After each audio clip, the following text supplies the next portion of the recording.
Hi friends, ఇంట్లో vegetables ఏమీ లేవు అనుకున్నప్పుడు మన లేడీస్ అందరికీ గుర్తొచ్చే రెసిపీ పెరుగు తాలింపు. అలానే ఈ సమ్మర్‌కి బెస్ట్ రెసిపీ అని కూడా చెప్పొచ్చు.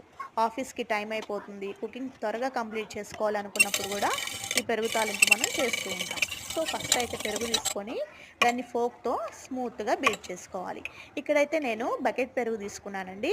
మీకు గనక గేదె పెరుగు అవైలబుల్‌గా ఉంటే అది తీసుకోండి, చాలా బావుంటుంది. సో, తర్వాత ఒక ఆనియన్ అలానే ఒక 2 పచ్చిమిర్చి తీసుకొని వాటిని కట్ చేసేసుకోవాలి. సో, ఉల్లిపాయ ముక్కల్లో ఒక సగం ముక్కల్ని మనం పెరుగులో యాడ్ చేసేసుకోవాలి. తర్వాత మిగిలిన సగం ముక్కల్ని తాలింపు కోసం పక్కన పెట్టేసుకోవాలి.